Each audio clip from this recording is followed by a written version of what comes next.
Hi, this is Angela with Angela's Nurse Educator Toolbox. Today I'm going to lecture on OB complications. I have been an OB nurse since 1998, and I worked in New Orleans forever with lots of prenatal complications, OB emergencies in New Orleans. So I've had a lot of experience with OB complications. So we're going to go ahead and get started. The first one is hyperemesis gravidorum. This is a severe form of vomiting that persists past 20 weeks. Usually, women, when they're pregnant, will have nausea and vomiting the first trimester, so the first 12 weeks. But for this particular patient, it does not go away. It just gets worse. You'll see ketones in their urine. They're going to come in with signs and symptoms of dehydration, weight loss of more than 5% of their pre pregnancy weight. And they can't keep anything down. To diagnose it, you would check their urine for ketones, and if they start losing that much weight, more than 5%, they are diagnosed with hyperemesis gravidorum. To treat this is ondansetron, which is Zofran. They might use that to treat nausea and vomiting.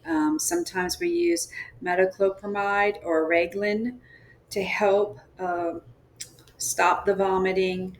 Sometimes I've seen them put on a pump, an actual pump that they go home, a sub-Q pump of ondansetron to help with the nausea and vomiting.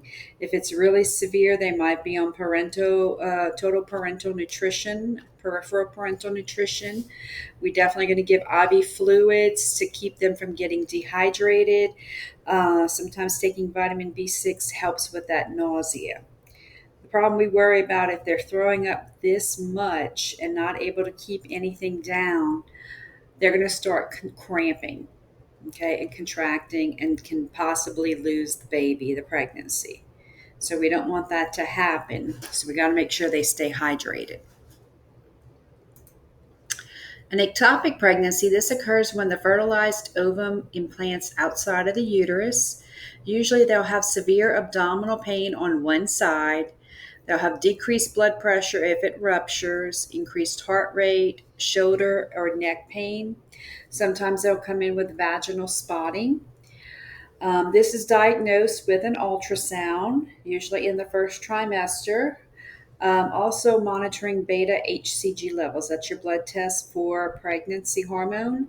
They'll see if it's increasing or decreasing, and if they do not see a gestational sac in the uterus, that's usually a sign that it could be a possible ectopic pregnancy.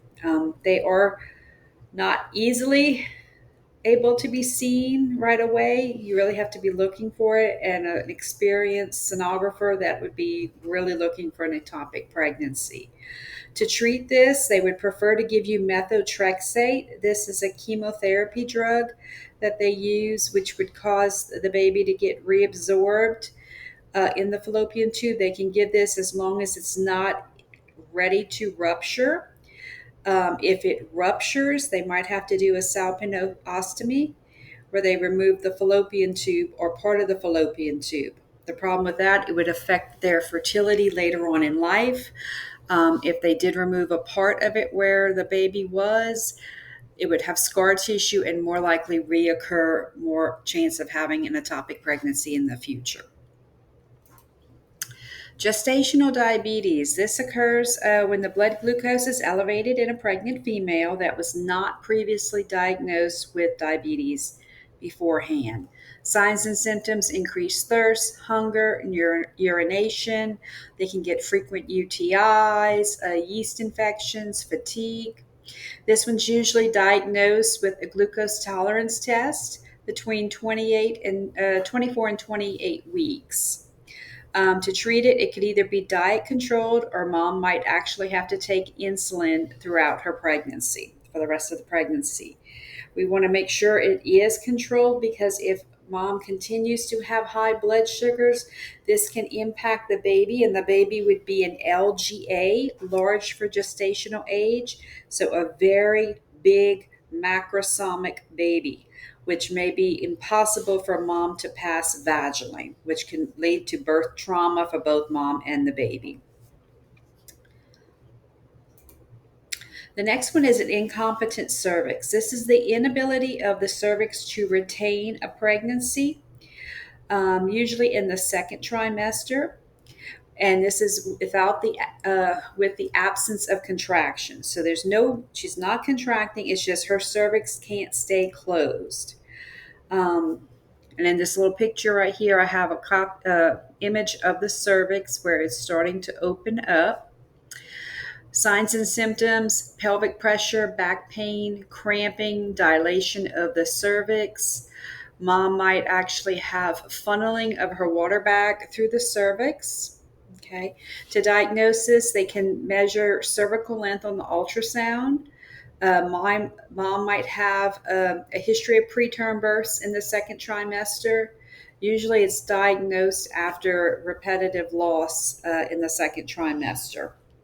So if she's had a pregnancy that she's lost before because she just went into labor because her cervix was opening early, they would diagnose her with incompetent cervix. To treat this, they can do what's called a cerclage between 12 to 14 weeks gestation, where they're going to go and actually suture the opening of the cervix closed just to reinforce it. So hopefully it can withstand the pressure of a baby and the building weight of the baby in the uterus and not prematurely open and dilate. And also pelvic rest of all sorts. So that means no sex, no stimulation down there. Usually they don't do any vaginal exams. They don't want to stir anything up. If mom gets to about 35, 36 weeks with a cerclage, they will go in and remove the stitch so that she can deliver safely because they got her to the end of the pregnancy. Placenta previa. This is a condition in which the placenta implants low or near the cervix. Okay, so it can be either one. Signs and symptoms are painless, bright red bleeding. It's usually in the second trimester. So nothing's hurting. She just starts bleeding. To diagnose it, they can see it on ultrasound where they can see the actual presentation of the placenta. To treat this would also be pelvic rest, no vaginal exams. If mom's in the hospital, if she has a complete previa, I mean the whole placenta is right over the opening, that we might end up doing type in screens because she will need blood transfusions more than likely. And we would do a C-section for delivery. The problem with that placenta right there, it aggravates the cervix, the weight of it sitting there. So if mom starts to contract prematurely, the contractions can trigger the bleeding from the placenta. And we would definitely be monitoring that baby and monitoring mom's H&H. A placental abruption. This is a condition in which the placenta prematurely separates from the wall of the uterus. It could be partial, complete, or occult. Occult means hidden. Signs and symptoms. This is usually port-colored wine. Okay, so a port is a type of wine, dark red wine. Bleeding, tender abdomen, fetal distress when we look at the baby on the monitor. To diagnosis, they could diagnose this with ultrasound and based on signs and symptoms, and they can also do labs on mom. To treat it, we would monitor fetal monitoring if it was incomplete or partial abruption, because we really want to try to get that baby to stay in mom's uterus as long as possible so it can be fully developed and not have issues with preterm birth. So fetal monitoring, as long as the baby's doing okay with a partial abruption, we can let the baby stay in there. With an occult, we don't see any outward bleeding. It's all internal, and mom would really have that board-like abdomen, very tender abdomen, and fetal distress. We'd also give mom oxygen. We'd be monitoring vital signs. We'd monitor her bleeding, even if it's the partial. We've done that for a while when I was in New Orleans. IV fluids, possibly give blood transfusions, and we would do a C-section for the delivery. The next condition is placenta accreta. This is a condition where the placenta villi are attached too deeply into the wall, causing complications with removal. So they have kind of grown into the wall of the uterus instead of just attached to it. So just kind of think like if you had a vine, an invasive vine, you plant that in your yard and it just goes crazy and it's everywhere and you keep trying to pull up roots. That's the same kind of thing. It's just really grown all over the place. Signs and symptoms, it's inability to easily deliver the placenta after delivery. So the placenta doesn't release it, and mom continues to bleed. So that is the big problem with an accreta. With that placenta still in after delivery, her uterus cannot clamp down and become hard like a softball when we do fundal massage because of this glob of tissue that remains. So the blood vessels stay exposed and open and she can hemorrhage.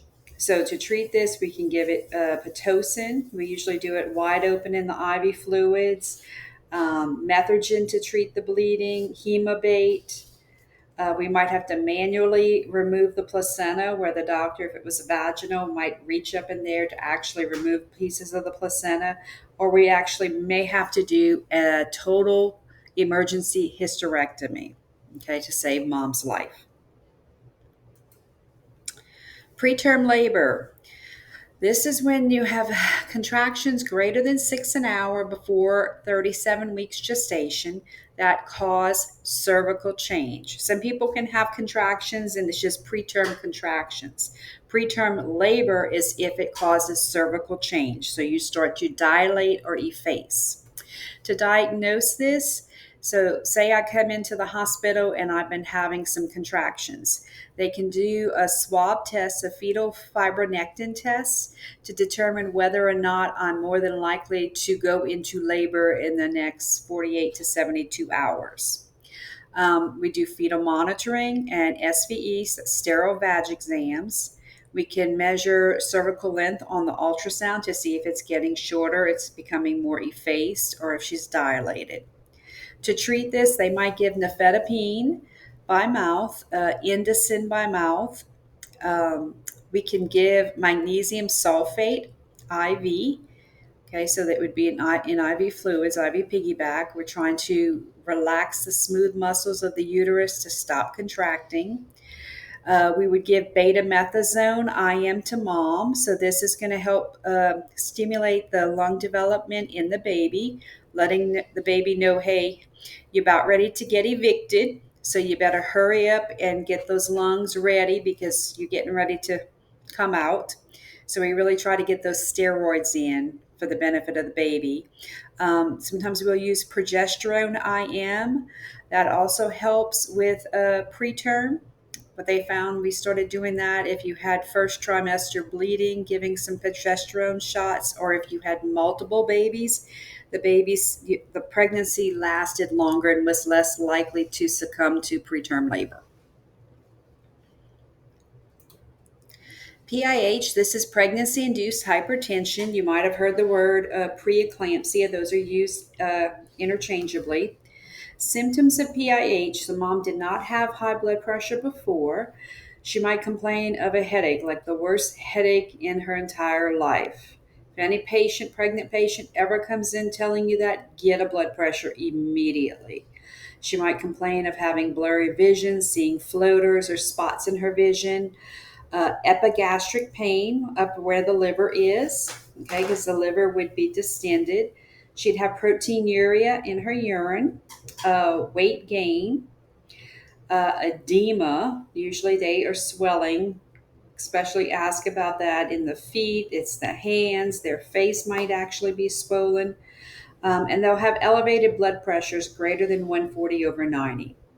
So that's our PIH or preeclampsia. To diagnose it, we'll do serial blood pressures. They may do a BPP on the baby to see how the baby's tolerating it. A 24-hour urine will collect and check for protein and creatinine clearance, and also monitor mom's liver function test. To treat it, mom might just need to be on an oral blood pressure medicine like nifedipine, hydralazine, or labetalol. Sometimes we might have to give hydralazine or labetalol IV push to get it down if the blood pressures are super high. We'll do magnesium sulfate in an IV drip for severe cases. So these are really high blood pressures. We want it to prevent mom from having a seizure because that's what can happen when her blood pressures get super high. So that would be eclampsia if she actually has a seizure. So we're putting her on a mag sulfate drip to prevent mom from having a seizure. And sometimes we might just have to deliver the baby. A lot of times, if she's got really high blood pressures, the baby will suffer with IUGR, which is intrauterine growth restriction. So this baby stops growing at a certain point because it's not getting the oxygen it needs because of these high blood pressures. HELLP syndrome, this stands for the H is hemolysis of your red blood cells, the EL is elevated liver enzymes, and the P is low platelet count. So low platelets, less than 100,000. This can develop as a result of, as a complication of preeclampsia or eclampsia, so that high blood pressure. She would complain of severe upper right quadrant pain. She'll have elevated liver enzymes, may even be jaundice, having bleeding and clotting problems. To diagnose it, labs. They're going to do labs. She'll have a super low platelet count, usually less than 100,000. I've seen really low. I've seen the lowest was like 20,000 in a patient that had HELLP, and elevated liver function tests. To treat this, we definitely have to administer platelets and blood products. We would definitely deliver the baby. Mom has a mortality rate of 25%. They definitely would give her oxygen because of that hemolysis of red blood cells. She may be very short of breath, tachypnic, and tachycardic. Last one is postpartum hemorrhage. There are four causes. It's called the four T's: tone issues, trauma, tissue, or thrombin. So postpartum hemorrhage can occur. Signs and symptoms would be a boggy uterus. So after the baby is born, we are to massage, do fundal massage of mom's fundus, which is the top part of her uterus, to get it to become very firm and tight, where it's like a tight softball that you would palpate in her lower abdomen area. We want it to stay that way. If it's boggy, that means I really can't feel that uterus. So there's no tone there. If it's not clamped down, she'll bleed and have hemorrhaging. So she will also have excessive vag bleeding, decreased H&H. The blood pressure will start to drop on mom. She'll have an elevated heart rate because her body's trying to compensate for this blood loss. So tone atony, it's called uterine atony, is the number one cause of postpartum hemorrhage. That's why we want moms to breastfeed right after delivery, because that will stimulate their uterus to clamp down. Sometimes tone can be affected by a full bladder. If your bladder's filling up after a delivery, your uterus doesn't have room to clamp down. It gets displaced off to the left usually and higher than the level of the umbilicus. So we want to make sure mom can void, because that might help. We might have to put in a Foley catheter to drain that bladder, because that can lead to uterine atony and postpartum hemorrhage. Trauma, this can happen due to forceps that they might use during the delivery. It could happen with a placental abruption that mom might have had. Those kind of things that could have triggered this postpartum hemorrhage. Tissue, this is where you might have retained placental fragments. For example, with placenta accreta, I might have pieces of that placenta. A lot of times with our preterm deliveries, that placenta wasn't ready, it wasn't fully cooked to let go of the uterus, and those tend to stay retained, and we might actually have to go in and surgically remove it or manually remove the pieces of placenta that might be left in. And thrombin, this is any bleeding disorder mom might have, like von Willebrand's can affect it. If mom had HELLP syndrome, DIC, any of those things can be triggering postpartum hemorrhage. So diagnose it, it would be a blood loss of greater than 500 with a vaginal birth, and diagnose 1,000 milliliters or more blood loss with a C-section. To treat it, we definitely first start with that fundal massage, trying to get that uterus to firm up and clamp down to close off those exposed blood vessels. We give Pitocin in their IV fluids wide open on the pump, just getting it in there as quick as possible because Pitocin causes contractions. We might do Cytotec, and we usually might do this rectally because if you stick it in the vagina and she's hemorrhaging, it's coming right back out. So a lot of times we will I've done like 800 micrograms of Cytotec up the rectum to control postpartum hemorrhage. They may give mom Methergin to help with the bleeding or Hemabate to stop bleeding.